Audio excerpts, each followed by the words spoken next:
Naming your orc Harold or your Khajiit Mittens is not a crime. However, if you want to make a lore accurate name for your character, those ones will definitely not do.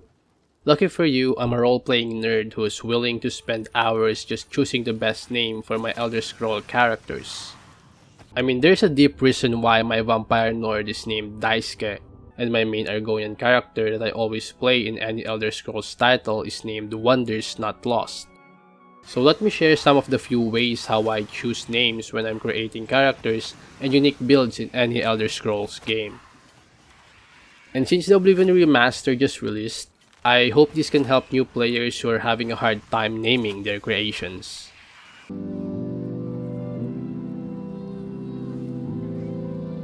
The first way is grabbing an existing character's name. I call this the lazy way since I do this if I don't see myself playing that character longer than 30 hours or so. I'll do this when I'm testing out a build or just want to play around as a particular race. So the first step is to get the full list of NPC names in the Elder Scrolls series. The easiest way to do this is going to the unofficial Elder Scrolls pages or UESP. You can just type Argonian names or Redguard names on Google and you'll likely see the UESP site somewhere on top. Just click on that and you should get to a page with the listed names of a certain race. So for example, if you want to play as a Redguard, go to the UESP Redguard names page. There you'll see the complete names of all Redguards in the Elder Scrolls listed per the titles they appear in. So basically you just look for a name that sounds cool to you. So for example, maybe you like Wayne or Kitlan. Then just grab those and name your Redguard that name. That is my lazy way to get a name. Now, alternatively, instead of just grabbing a random name, you can choose a name that is relevant to your build or to the background of your character.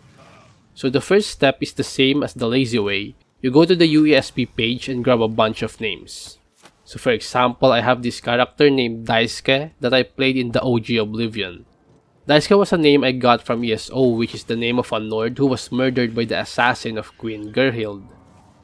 I chose the name because it was perfect for the character that I wanted to build, which was a vampire warrior wielding a war hammer and donning heavy armor. The original Daisuke didn't really have much of a background, but in my headcanon, I just imagined that she became a vampire in some way and eventually made her way to the events in Oblivion.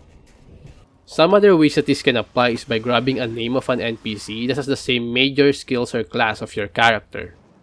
For example, if you want to play as a sneak thieving Breton, you might grab the name Sinet, who is a thief NPC in Morrowind. You can make it that Sinet might be an ancestor of your character, or simply just a random reincarnation of her. This method can be more time consuming if you are unlucky and just keep getting random names that are irrelevant to your build. However, personally, I do like it when I use existing names that are somewhat relevant to the character that I'm creating.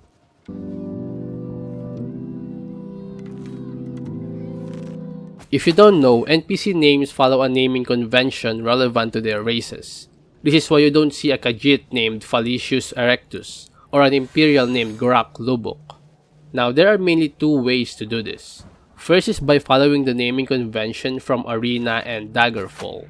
If you look at the UESP name pages, you will notice that Daggerfall and Arena names tend to follow a strict prefix and suffix table.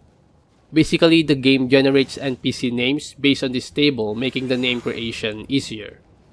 I think this is because these games have a random generation mechanic when it comes to world building, and I guess NPCs also, hence the methodology. The other way is to simply look at the existing names, preferably names from Morrowind onwards, and get the feel of how they should sound. This way, you will not be bound by just a few suffixes and prefixes. So for example, for Bretons, names tend to sound French and sometimes Old English if I'm thinking of the correct thing. Like there are names such as Julian, Marent, then there's Alfred and Edgar. Then for Imperials, they tend to have Roman names like Tullius, Cassius, Cicero, and Falco. Then there's also the Argonian naming convention, which is my favorite to create. You see, Argonian names can come in two forms. First is the gel names, which can either be one word or have a hyphen. Despite me loving the naming convention though, I actually have no idea how it works. All I know is that gel names come from the Argonians' gel language and tend to have two or more E's, like Giluste, Ochiva, and Dicus. The names also tend to use letters like X, W, V, and K. But to be honest, while these names can sound and look cool, the reason why I love naming Argonians is because of the Tamrielic names. An Argonian's Tamrielic name tend to perfectly describe them in one way or another, which makes it fun when creating a build that is based on Argonians.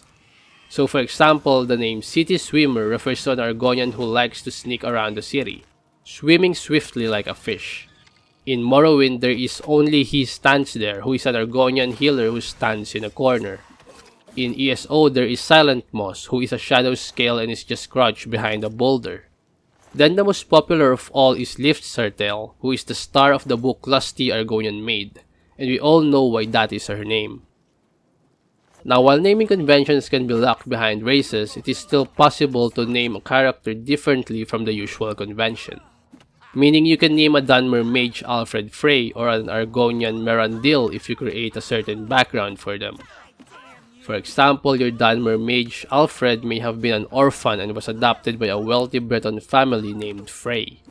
Or your Argonian may have grown up in High Rock and was given an elf name by their king or something. An in-game example of this is Branche, who is a Dunmer in Skyrim but grew up in the care of Argonians in Black Marsh. And so I guess that's it. Those are some of the few ways you can give lore-accurate names to your characters in the Elder Scrolls games. I hope this can help even just a few people having trouble naming their characters.